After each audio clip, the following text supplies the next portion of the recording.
ചരിത്രപ്രസിദ്ധമായ ഉത്രട്ടാതി ജലമേള ഉടൻ തുടങ്ങും. ജലഘോഷയാത്രയിൽ 51 പള്ളിയോടങ്ങളും മത്സരത്തിൽ 50 പള്ളിയോടങ്ങളുമാണ് പങ്കെടുക്കുക.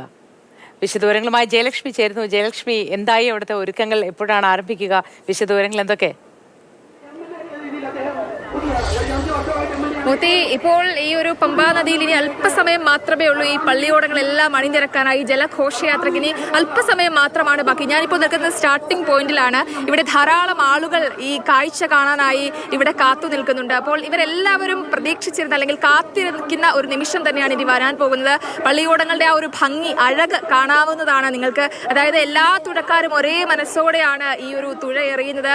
ആ അമരം തൊട്ട് അണിയം വരെ അതിമനോഹരമായ രീതിയിലാണ് ഈ പള്ളിയോടങ്ങളൊക്കെ തന്നെ അലങ്കരിച്ചിരിക്കുന്നത്. ഭഗവാന്റെ സാന്നിധ്യം ഈ പള്ളിയോടങ്ങളിൽ ഉണ്ട് എന്നുള്ള അടിയുറച്ച വിശ്വാസം ഈ തുഴക്കാർക്കൊക്കെയുമുണ്ട്. അതുകൊണ്ട് തന്നെ ഐതിഹ്യപരമായും അല്ലെങ്കിൽ ആചാരപരമായിട്ടും ഒക്കെ വലിയ രീതിയിൽ പ്രാധാന്യമുള്ള പള്ളിയോടങ്ങളാണ് ഇന്ന് ഈ പമ്പയാറ്റിൽ ഇറങ്ങുക. അപ്പോൾ ഈ അല്പസമയം മാത്രമേ ഉള്ളൂ ഈ ഒരു ജലഘോഷയാത്രയ്ക്ക്. ആ കാഴ്ച ഒന്ന് കാണേണ്ടത് തന്നെയാണ് മോത്തി. ഇവിടെ എല്ലാവരും കാത്തിരിക്കുന്നതും കണ്ണനായർ കൂടി നമുക്ക് വിവരങ്ങളുമായി ഒപ്പം ചേരുന്നുണ്ട്. കണ്ണൻ, ജയലക്ഷ്മി പറയുകയായിരുന്നു, കാണേണ്ട കാഴ്ച തന്നെയാണ്. അവിടെ അധികം ആളുകളൊക്കെ വന്ന് നിരന്നിട്ടുണ്ട്. മനോഹരമായ പള്ളിയോടങ്ങൾ അതുവഴി പോകുന്നത് നമുക്ക് കാണാനും കഴിയും. ഇനി നിമിഷ നേരങ്ങൾ കൂടി ഉള്ളൂ ഇത് ആരംഭിക്കാൻ. എന്താണ് വിശദ വിവരങ്ങൾ, അവിടെ നിന്നുള്ള വർത്തമാനങ്ങൾ?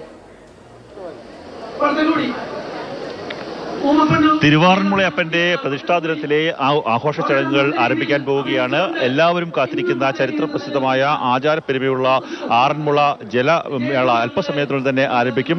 ആകെ 52 പള്ളിയോടങ്ങളാണ് ഇതിൽ പങ്കെടുക്കുന്നത്. അതിൽ 50 പള്ളിയോടങ്ങൾ മത്സരത്തിൽ മാറ്റുരയ്ക്കുന്നു. B ഗ്രേഡിൽ 13 പള്ളിയോടങ്ങളും A ഗ്രേഡിൽ 35 പള്ളിയോടങ്ങളും മാറ്റുരയ്ക്കുന്നു. പള്ളിയോടങ്ങളെല്ലാം തന്നെ പമ്പയുടെ കരകളിൽ നിറഞ്ഞിരിക്കുന്നു. ഓരോ വശങ്ങളിലായി പള്ളിയോടങ്ങൾ ഇങ്ങനെ നിറഞ്ഞിരിക്കുമ്പോൾ ആ ഇരുകരകളിൽ നിന്ന് വള്ളംകളി പ്രേമികൾ വഞ്ചിപ്പാട്ട് പാടി തിരുവാറന്മുളയപ്പന്റെ സ്തുതികൾ പാടിക്കൊണ്ട് കാത്തു നിൽക്കുന്ന ഒരു കാഴ്ചയാണ് നമുക്ക് കാണാൻ സാധിക്കുന്നത്. അങ്ങോട്ട് നോക്കുമ്പോൾ എനിക്ക് കാണാൻ സാധിക്കുന്നത് വലിയ ഒരു ആനയെ നമ്മൾ നെറ്റിപ്പട്ടം കെട്ടി ഒരുക്കി എങ്ങനെയാണോ ഉത്സവങ്ങൾക്ക് കൊണ്ടുവരുന്നത് അതിന് സമാനമായ രീതിയിൽ നെറ്റിപ്പട്ടം കെട്ടി തലയെടുപ്പോടുകൂടി വരുന്ന ആ കരുനാഗങ്ങൾ ഇങ്ങനെ പമ്പയുടെ ഓളപ്പരപ്പിലേക്ക് വന്നുകൊണ്ടിരിക്കുകയാണ്.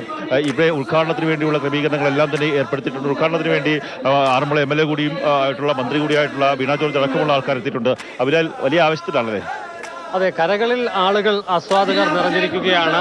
പള്ളിയോടങ്ങൾ 52 പള്ളിയോടങ്ങളിൽ 51 പള്ളിയോടങ്ങൾ ജലഘോഷയാത്രയുടെ ഭാഗം. മത്സരത്തിലേക്ക് വരുമ്പോൾ 50 പള്ളിയോടങ്ങൾ മാത്രമാണ് ഉണ്ടാവുക. ബി ബാച്ചിലെ 2 പള്ളിയോടങ്ങൾ, റാന്നി അടക്കം 2 പള്ളിയോടങ്ങളാണ് മത്സരത്തിൽ നിന്നും വിട്ടുനിൽക്കുന്നത്. ചുരുക്കത്തിൽ അല്പസമയത്തിനുള്ളിൽ ജലഘോഷയാത്ര ആരംഭിക്കും. അതിനായി സത്രക്കടവിന് പടിഞ്ഞാറ് ഭാഗത്തേക്ക് നോക്കിയാൽ നമുക്ക് കാണാം നെറ്റിപ്പട്ടം കെട്ടിയ ഗജവീരന്മാരെ പോലെ അണിഞ്ഞൊരുങ്ങി നിൽക്കുന്ന പള്ളിയോടങ്ങളെ കാണാം.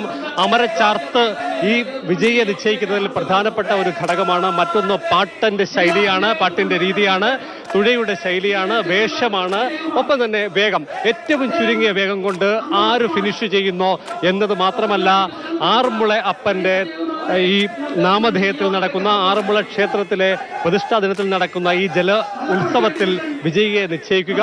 അങ്ങനെ നിരവധി ഘടകങ്ങൾ മാനദണ്ഡമാക്കിയുള്ള ഈ പോരാട്ടം ഏറെക്കുറെ 3 മണിയോടുകൂടി മത്സരത്തിലേക്ക് എത്തും. ഫിനിഷിംഗ് പോയിന്റിൽ നിന്നും സ്റ്റാർട്ടിംഗ് പോയിന്റിലേക്കാണ് ജലഘോഷയാത്ര. അങ്ങനെ ഇതിൽ അണിനിരക്കുന്ന എ, ബി ബാച്ച് പള്ളിയോടങ്ങൾ ഒക്കെ തന്നെ ഒന്നിനു പിറകെ ഒന്നായി ജലഘോഷയാത്രയായി സ്റ്റാർട്ടിംഗ് പോയിന്റിലേക്ക് പോവുകയും അവിടെ എത്തിക്കഴിഞ്ഞ ശേഷം അവിടുത്തെ ക്രമീകരണങ്ങൾ പൂർത്തിയായാൽ ഉടൻ 3 മണിയോടുകൂടി മത്സരം ആരംഭിക്കും. അങ്ങനെ ബി ബാച്ച് പള്ളിയോടങ്ങളാണ് ആദ്യം മത്സര രംഗത്തേക്ക് വരിക. അതിനുശേഷം എ ബാച്ച് പള്ളിയോടങ്ങൾ വരും. 35 പള്ളിയോടങ്ങളാണ് എ ബാച്ചിലുള്ളതെങ്കിൽ 15 പള്ളിയോടങ്ങളാണ് മത്സര രംഗത്ത് ബി ബാച്ചിൽ ഉള്ളത്.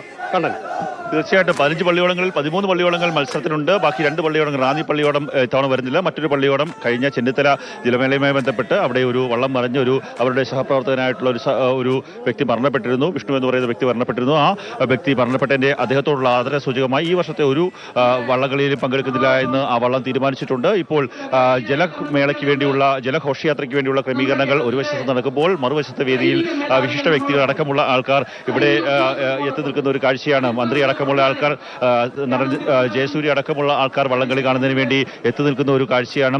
നമുക്ക് ഏറ്റവും പ്രധാനപ്പെട്ട കാര്യം എല്ലാവർക്കും ഇവിടെ നിൽക്കുന്ന എല്ലാവർക്കും ആദ്യം കാണേണ്ടത് ജലഘോഷയാത്രയാണ്. അങ്ങനെ ഒരു ആവേശത്തോടു കൂടി തുഴഞ്ഞ് വഞ്ചിപ്പാട്ട് പാടി ഈ തുഴച്ചിൽക്കാർ മുന്നോട്ട് പോകുമ്പോൾ ഇവിടെ നിൽക്കുന്ന ഇരുകരകളിൽ നിൽക്കുന്ന വള്ളംകളി പ്രേമികളായിട്ടുള്ള ആൾക്കാർക്ക് രോമാഞ്ചമുണ്ടാകുമെന്നുള്ള കാര്യത്തിൽ യാതൊരു തർക്കവുമില്ല. ഇപ്പോൾ തിരുവോണത്തോണി അഭിലാൽ, ജയലക്ഷ്മി വളരെ വിശദമായ വിവരങ്ങൾ അവിടെ നിന്നുള്ള വിശേഷങ്ങളാണ് പ്രേക്ഷകരിലേക്ക് പങ്കുവയ്ക്കുന്നത്.